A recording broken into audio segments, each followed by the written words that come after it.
Hey everyone, welcome back. हमारे घर में कुछ ऐसा सामान होता है जिनको हम वेस्ट समझ के फेंक देते हैं, लेकिन वही सामान हमारे घर को काफ़ी ऑर्गेनाइज रखता है और साथ साथ में हमारे पैसे भी बचाता है। तो इन छोटे छोटे ऑर्गेनाइज़र आप बना के अपने घर को ऑर्गेनाइज करके रख सकते हो और साथ साथ में आप अपने ढेर पैसों भी बचा सकते हो। तो चलिए कुछ ऐसे ही आइडियाज़ मैं आपके साथ शेयर कर रही हूँ। तो ये देखिए, सबसे पहले मैंने यहाँ पर जो पेपर बैग होता है उस पेपर बैग को लिया है।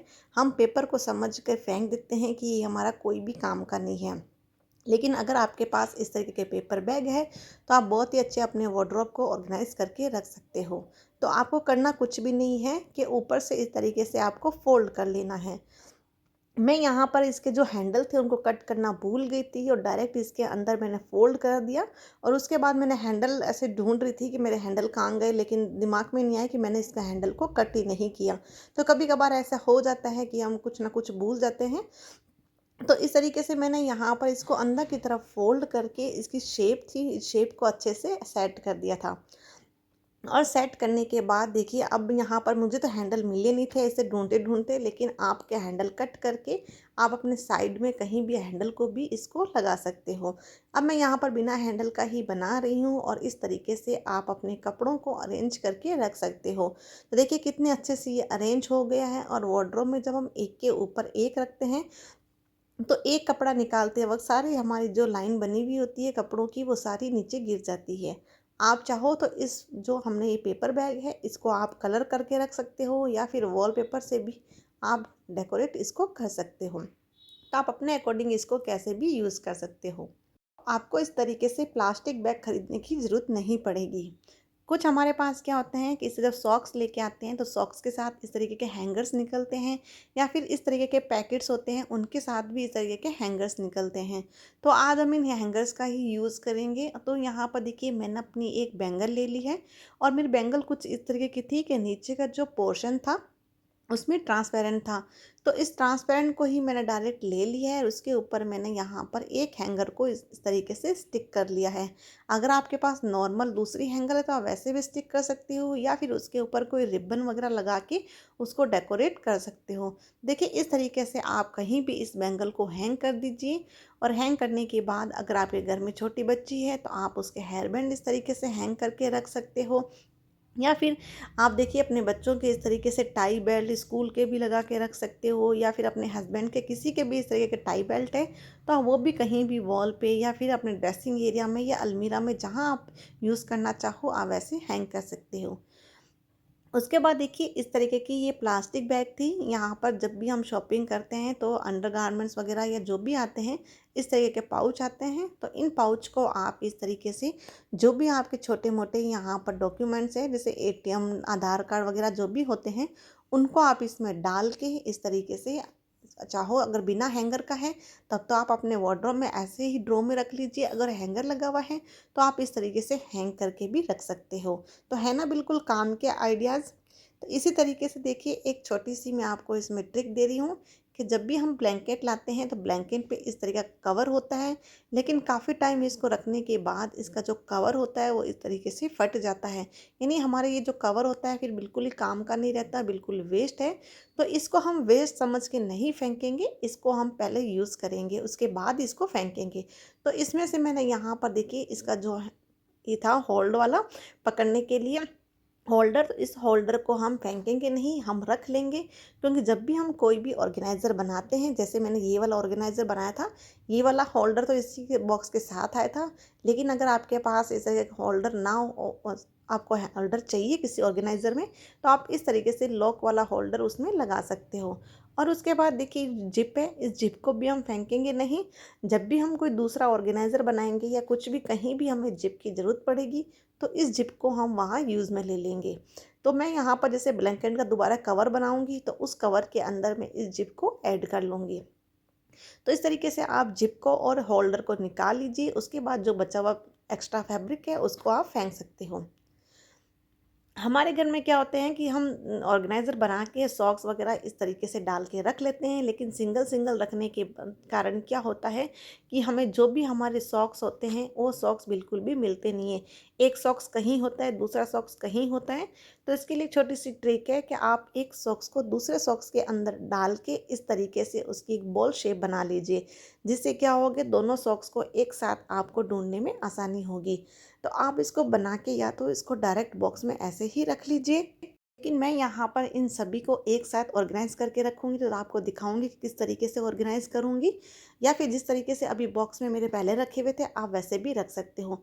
तो मैं सारे पहले अपने जितने भी सॉक्स हैं उन सॉक्स को इस तरीके से कलेक्ट करूँगी, और कलेक्ट करने के बाद एक के अंदर एक डाल के इस तरीके से छोटी-छोटी इस तरीके से बॉल शेप में बना लूँगी, जिससे हमारा क्या होगा, जितने भी सॉक्स हैं वो सभी ऑर्गेनाइज़ रहेंगे। अब देखिए मेरे पास एक छोटा-सा एक ऑर्गेनाइज़र है, इस ऑर्गेनाइज़र के अंदर मैं सारे सॉक्स को इस तरीके से अरेंज कर लूँगी। अब मेरे पास, जब पहले मैंने सॉक्स रख रखे थे तो काफ़ी बड़े बॉक्स में रख रखा था और वो काफ़ी फिल था, लेकिन अब देखिए मैंने छोटे से ऑर्गेनाइज़र के अंदर ही सारे सॉक्स को इसके अंदर डाल लिया, यानी हमारी स्पेस भी काफ़ी बच गई है, और साथ-साथ में हमारा जो सॉक्स ऑर्गेनाइज़र है वो भी बन के रेडी हो गया है। तो आप भी इस तरीके से क्या करें, सॉक्स को इसके अंदर डाल लीजिए। अब जब भी हमें इसमें से लेना होगा तो हमें एक-एक करके नहीं ढूँढना पड़ेगा, और जो हमें सॉक्स चाहिए वो सामने भी दिख रहे हैं और ईज़िली हम इसमें से निकाल सकते हैं। देखिए दोनों सॉक्स हमारे एक साथ हमें मिल गए हैं। तो इस तरीके के आइडियाज़ हैं, आप शेयर कीजिए, इससे आपका टाइम और स्पेस स्टोरेज काफ़ी सेव हो जाएगा। उसके बाद देखिए इस तरीके के बॉक्सेस होते हैं, ये नॉर्मल जब मैं ऐसे ही जब कोई ज्वेलरी वगैरह खरीद रही थी तो सारे सामान इस बॉक्स में कलेक्ट करके मुझे बॉक्स में डाल के दिए थे। तो मैंने यहाँ पर ये बॉक्स रख लिया था कि इस बॉक्स का कुछ ना कुछ बना ही लेंगे।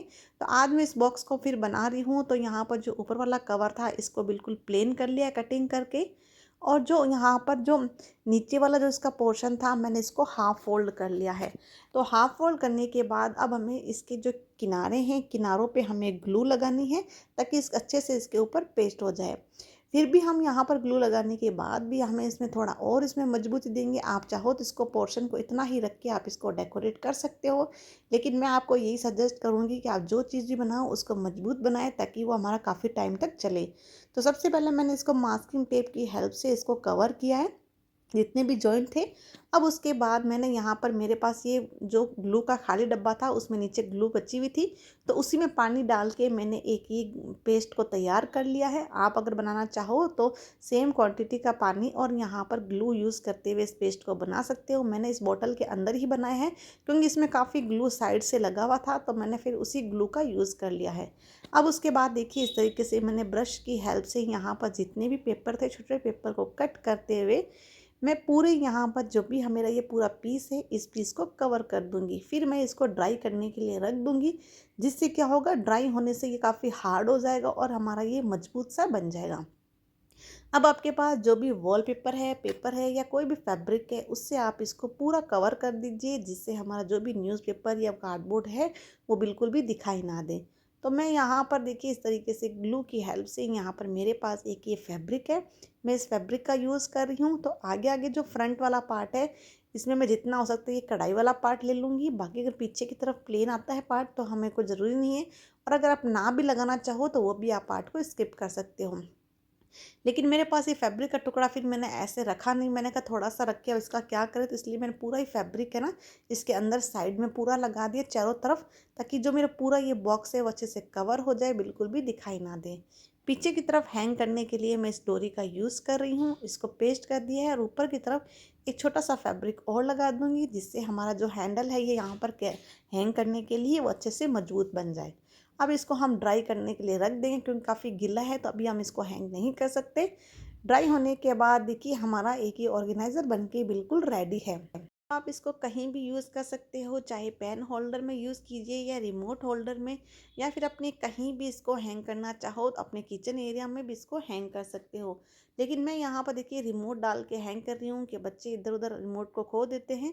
तो आप इस तरीके से जहाँ भी इसको हैंग करना चाहो वहाँ कर सकते हो, और लेकिन मैंने इसकी जो जगह है वो यहाँ रखी है, ताकि अगर मुझे मोबाइल चार्ज करना हो तो मैं इसके अंदर मोबाइल को भी डाल सकती हूँ। उसके बाद नेक्स्ट आइडिया देखिए यहाँ पर मेरा दुपट्टे के साथ है, कि मैंने इस तरीके का दुपट्टा लिया है। मेरा यहाँ पर ये 2 कलर का है, ज़रूरी नहीं है कि आप भी 2 कलर का ही दुपट्टा लो, लेकिन मेरे पास जो पुराना दुपट्टा था वो डबल कलर का था, इसलिए मैंने ये ले लिया। तो मैंने पहले इसको एक फ़ोल्ड कर लिया है। एक फ़ोल्ड करने के बाद मैंने यहाँ पर इस तरीके से इसको फिर से फ़ोल्ड कर लिया है। देखिए इस तरीके से फ़ोल्ड करने के बाद नीचे की तरफ मैं यहाँ पर इसमें स्टिच कर दूँगी। तो यहाँ पर पूरे पोर्शन में मैं इसमें हाथ से ही सिलाई लगा रही हूँ। आप चाहो तो यहाँ पर इसको मशीन से भी सिलाई लगा सकते हो। तो यहाँ पर इसमें जो नीचे का जो लेस वाला पार्ट था वो बिल्कुल नीचे की तरफ मैंने इसको सेट करते हुए मैंने इसके ऊपर स्टिच कर दिया है। और जो ये वाला पार्ट था मैंने यहाँ पर इसमें, आप चाहो तो इसमें जो दोनों पार्ट है पहले दोनों पार्ट को अलग अलग स्टिच कर लीजिए, या फिर चारों पार्ट को आप इस तरीके से एक साथ यहाँ पर जो लेस वाला पोर्शन है इसको ऊपर एडजस्ट करते हुए मैं इसको स्टिच कर दूँगी। तो यहाँ पर मैं इसके ऊपर रखूँगी और रखने के बाद मैं इसके ऊपर इसको स्टिच करूँगी। तो चारों पोर्शन को अच्छे से लेते हुए हमें इसको स्टिच करना है और पूरा पार्ट हमें स्टिच नहीं करना है। इसमें थोड़ा सा हम यहाँ पर लगभग 8 या 9 इंच तक, थोड़ा सा इंच तक ही हम इसको स्टिच करेंगे। तो मैंने इसको यहाँ पर इसको स्टिच कर लिया है और नीचे भी हमारा स्टिच हो गया है, बाकी का पोर्शन हमारा खुला है। अब हमने इसको उल्टा कर लिया है और उल्टा करने के बाद जो कॉर्नर वाले पोर्शन है, इन कॉर्नर वाले पोर्शन पे भी हमें इसको स्टिच करना है ताकि नीचे का जो बेस है वो अच्छे से बन जाए। तो कॉर्नर्स को हमें देखिए इस तरीके से हाथ डाल के एक ट्रायंगल शेप को बना लेना है। ये इस तरीके से ट्रायंगल शेप बनने के बाद हम इसको यहाँ पर स्टिच करेंगे। तो इतना यहाँ पर हम इसको स्टिच कर देंगे, यानी मैंने लंबाई में यहाँ पर 2 इंच का गैप रखते हुए, यहाँ पर आप देख सकते हो टोटल मैंने यहाँ पर ये 5 इंच का आ रहा है और लेंथ में मैंने यहाँ पर इसमें 2 इंच का मार्जिन रखा है। यहाँ पर ये लाइन ड्रॉ कर ली है। लाइन ड्रॉ करने के बाद आप मशीन से या फिर हाथ से जैसे भी चाहो इसको स्टिच कर लीजिए। मैंने यहाँ पर दोनों साइड से इसको स्टिच कर लिया है। स्टिच करने के बाद अब इसको वापस से हम पलट के सीधा कर लेंगे। सीधा करने से इसके बाद जो ऊपर वाला पोर्शन है, इस ऊपर वाले पोर्शन को हम वापस से सेट करेंगे, क्योंकि हमने जो हमारा सेट किया हुआ था वो खुल गया था। अब इस तरीके से सेट होने के बाद यहाँ पर देखिए ये वाला पोर्शन है, इसमें अंदर की तरफ डालते हुए हम इस तरीके से प्लीट्स लगा लेंगे। वैसे ही सेम प्रोसेस से हम यहाँ पर इसमें क्या करेंगे, इस वाले पोर्शन को हम यहाँ रखेंगे और उसके बाद वापस से इस तरीके से प्लीट्स की तरह इसको एडजस्ट कर देंगे। देखिए इस तरीके से जो ऊपर वाला पोर्शन था वो थोड़ा छोटा हो गया है और यहाँ पर जो हमारा ऑर्गेनाइज़र बना रहे हैं उसकी भी जो लुक है वो भी काफ़ी अच्छी आ जाएगी। अब उसके बाद यहाँ पर हमें एक सिलाई लगा लेनी है और सिलाई लगाने के बाद अब हमें यहाँ पर इसमें करना है। तो हैंग करने के लिए मैं इसमें एक यहाँ पर इसको हैंगर के लिए पोर्शन दूंगी। तो सबसे पहले मैंने इसको उल्टा किया है ताकि उल्टा करने के बाद ही मैं इसको स्टिच करूँ। तो पीछे की साइड घुमाते हुए मैं इसको हाथ से फिर से इसको स्टिच कर रही हूँ। आप यहाँ पर मशीन का भी यूज़ कर सकते हो। मैं आपको बार बार कह रही हूँ, क्या चाहे आप हाथ से स्टिच कीजिए या मशीन से, वो आप अपने अकॉर्डिंग इसको यूज़ कर सकते हो। तो इस तरीके से यहाँ पर स्टिच कर लिया है। स्टिच करने के बाद अब हम यहाँ पर देखिए इस तरीके से हैंगर को डाल लेंगे। अब मेरे पास तो ये वाला हैंगर था इसलिए मैं बाद में डाल रही हूँ। अगर आपके पास दोनों साइड वो लॉक वाला हैंगर है तो आप पहले ही इसके अंदर हैंगर को डाल के उसके बाद ही आप उसको स्टिच कीजिए। तो ये वाला पोर्शन देखिए हमारा यहाँ पर रेडी है और हमारा ऑर्गेनाइज़र बन के भी रेडी हो गया है। अब आप नीचे की तरफ एक कार्डबोर्ड रख दीजिए, जिससे हमारा क्या होगा कि जो पोर्शन नीचे का बेस है वो काफ़ी मजबूत बन जाएगा। अब हम यहाँ क्या करेंगे, इसके अंदर अपने कपड़ों को डाल के रख सकते हैं। अब जो ये वाला ऑर्गेनाइज़र है, आप चाहो तो अपने वार्डरोब के अकॉर्डिंग इसको छोटा बड़ा बना के यूज़ कर सकते हो, या फिर जैसे सर्दियों में क्या होता है कपड़े काफ़ी हमारे बाहर रह जाते हैं, अलमीरा के अंदर नहीं सेट होते, तो आप उसके अंदर ये डाल के बाहर वॉल पे भी हैंग कर सकते हो। तो अगर आपको मेरे ये सारे आइडिया अच्छे लगे हों तो प्लीज़ वीडियो को लाइक कर देना। कौन सा आइडिया सबसे अच्छा लगा वो भी कमेंट करके ज़रूर बताना। और इसी तरीके से मैं आपके साथ इस तरीके के आइडिया शेयर करती रहती हूँ जो कि कम बजट में हो, बिल्कुल भी हमारे पैसे बर्बाद ना हो और कम बजट के अंदर हमारा घर ऑर्गेनाइज बन के रेडी हो जाए। तो मिलते हैं नेक्स्ट वीडियो में, तब तक के लिए बाय बाय।